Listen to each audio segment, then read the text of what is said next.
welcome back. You're still watching Morning Live. Now, President Cyril Ramaphosa will formally present a certificate of recognition to Amazulu King MisuZulu kaZwelithini in front of over 40,000 people at Durban's Mabhida Stadium today. Now, let's cross over to Blaine Herman and Bongiwe Zwane out at Mabhida Stadium to take you through today's proceedings. Ladies and gentlemen, a very good morning to you. I believe it's a hype of activity in Mabhida Stadium. A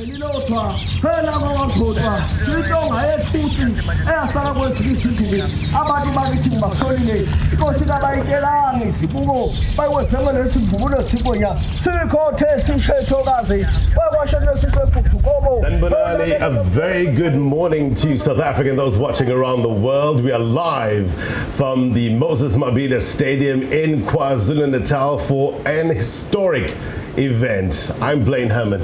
And good morning to you all. Thank you so much for joining us. My name is Bongiwe Zwane. Blaine, liphumile ilanga kwaZulu, liphumile impela. Now, this is a moment that is described by many as a once in a lifetime. It was last in 1971, but of course not on this scale. So one can only imagine what history we are about to witness unfold before our eyes. The theme, the sun has risen on the Zulu nation.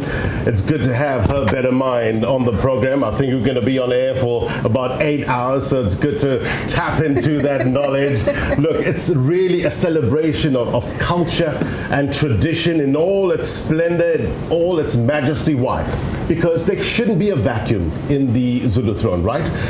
There needs to be, the king must ascend, the king must lead the nation.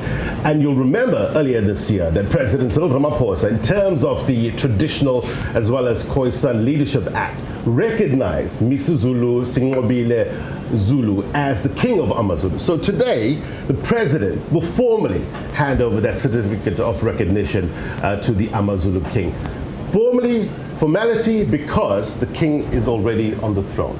And a lot of people blame when you talk about that. They also think about the many layers of events that we've witnessed up until this moment. You think about the 20th of August when Inkosi Ingena Esibayeni and the entering of the kraal was so significant because a lot of people were talking about the prayer and how now he's also being introduced to the ancestors. Now the king is being introduced to the nation. The nation now knows that Amazulu are not without a leader. So you can only imagine what today is all about, because when you think about the people and you listen to Amabuto that would have spoken to some of our colleagues in the lead up to today, they talk about how for them this is a continued prayer. Even today is going to be a day of prayer, and even as they take part in these activities in the Mabhida Stadium, for them it's a moment to showcase their allegiance as well to the Zulu nation. No doubt a sacred ceremony, and we have an armada of cameras not only in the Mabhida Stadium but tracking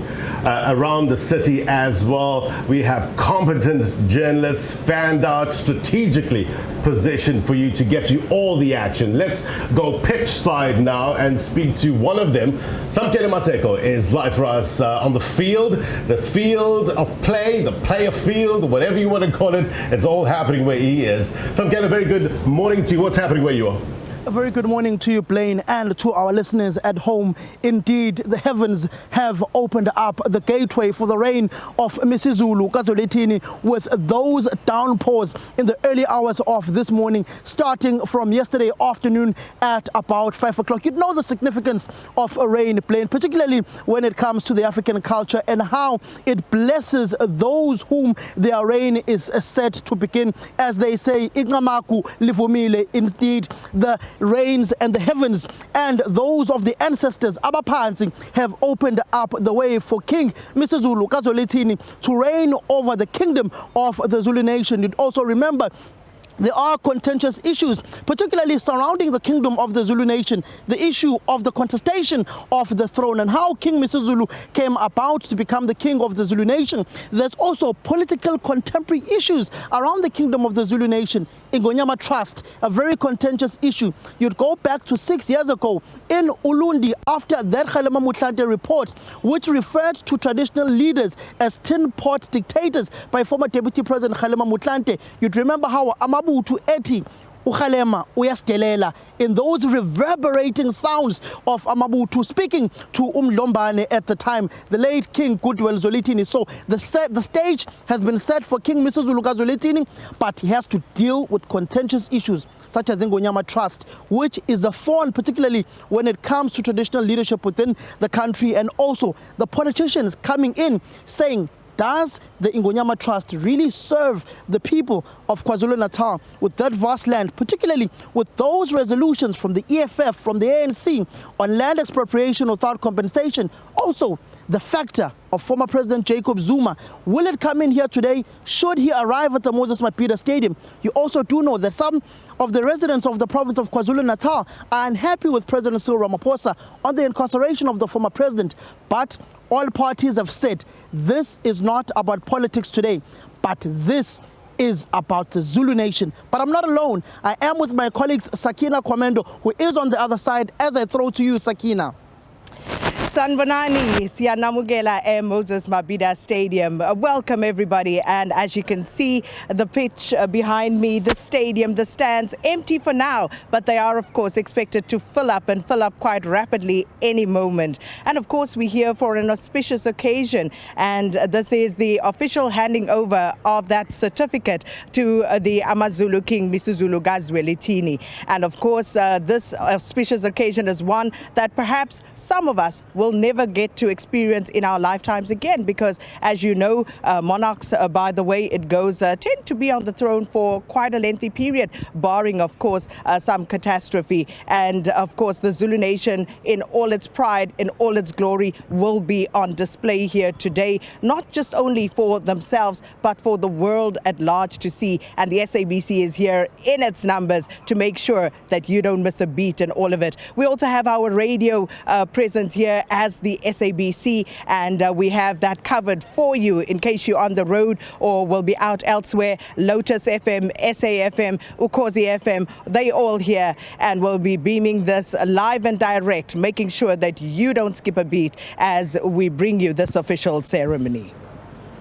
Beautiful attire indeed, beauty only exceeded by the people who are actually wearing it. Sakina, as well as Samkele there with the umblaselo, umqele. We look like twins. I mean, look at you. Look at how amazing you're looking right now. And I'm happy that you mentioned that, because, you know, we talk about the attire, and I think our guest is also going to be talking to us today about, you know, what is to be worn. Blaine, you think about Amahau today and how important it is, and we've got one on our table right now. So we're going to be talking about all of that and what it all means. But, you know, when you think about the journey that, you know, King MisuZulu took to ascend to the throne, it was not an easy one, and we saw quite a lot of, you know, previous succession battles in the history of Amazulu nation. And one thinks about, you know, the fact that this is only playing out in the public domain, so it's not been without controversy. Now, King MisuZulu was appointed, of course, you know, king following the death of his mother, former regent Queen Manthombi Dlamini Zulu,